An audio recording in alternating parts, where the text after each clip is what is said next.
Yeah, welcome back, viewers. Safety G is back in the house. Yes, we're talking about health and safety, HSE to be precise. HSE stands for Health, Safety, and Environment. It has to do with practices that are put in place to, you know, um, ensure the safety of people in the workplace, their health, to preserve their health, and also to protect the environment. Because these are the three major things in workplace. If the workplace is not safe, it doesn't make any sense because we have a lot of casualties. And at the same time, the health of the people working in that particular area needs to be put into consideration. So also the environment. The environment where you work can actually affect you. Um, Maybe as a result of what is happening in that environment, the kind of the chemical balance or the what makes up that environment. Assuming it's a place where you have waste, toxic waste, it will affect you. If it is an environment that has uneven ground, you have a lot of trip and fall hazards, and so on and so forth. If it's an environment where you have oil and gas, where you have spills, where you have um, chemicals, flammable liquids, then it also has its own effect. So health, safety, and environment takes care of that. So which is the major thing I'll be talking about. I'm a health and safety professional, and at the same time a security and project management professional. But at this point, I'll be talking mainly on health and safety and security, because these are areas that I believe a lot needs to be done. In the area of health and safety, in this part of the world, if you look at health and safety, is not well understood and also not appreciated in this part of the world, just because of the lack of understanding that they have with regards to health and safety. If we look at also security, also has the same problem, because in this part of the world, people don't understand security, and they don't have regards for security measures that are put in place to safeguard, to safeguard the environment or safeguard the people. Most of the time, people only regard security when there is imminent danger, that's serious threat to life.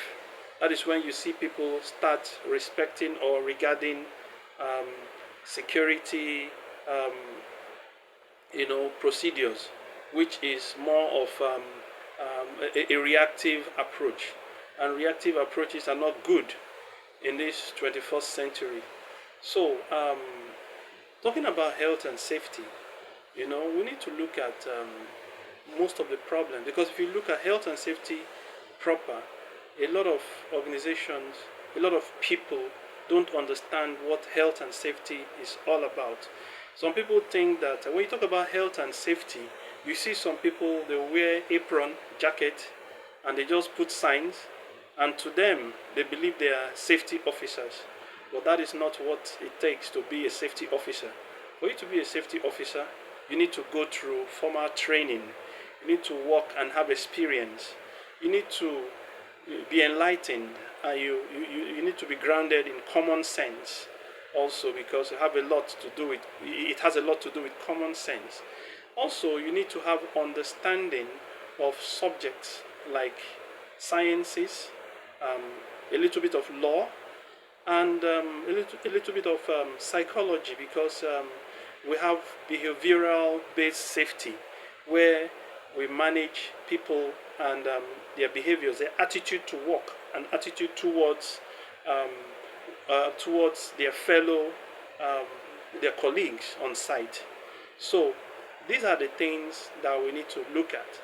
So with regards to health and safety, an average Nigerian or African person who is not learned, who is not well taught, who does not understand what we're talking about health and safety, what we're saying about health and safety, They usually think that it's just a waste of time or unnecessary delay. For the fact that things don't happen exactly as people project. A lot of people tend to feel it's not necessary since it's not going to happen. And in health and safety, as we have been taught, accidents can happen immediately, might take a lot of time before it happens. But when it finally happens, would you be able to survive it? Would you be able to um, bear the impact? So it has a lot of things that, there are lots of things that will that will really go wrong when the accident that health and safety people try to prevent, when it finally happens.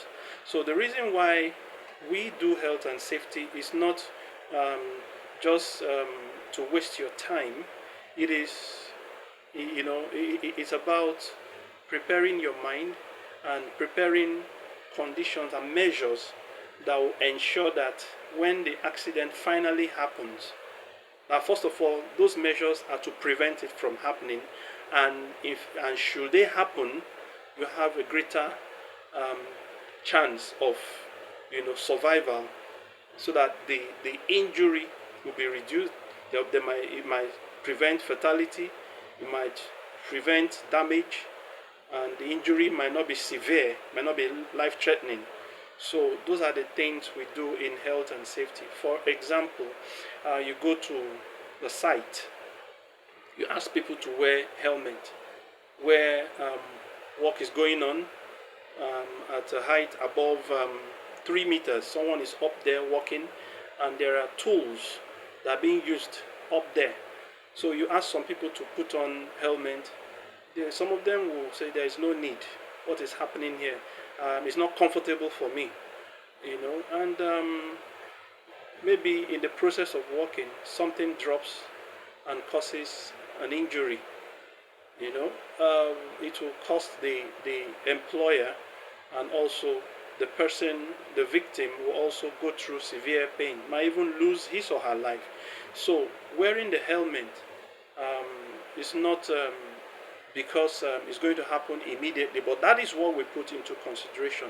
It might not happen immediately, it might happen much later, but in case it happens, then you have a better chance of surviving.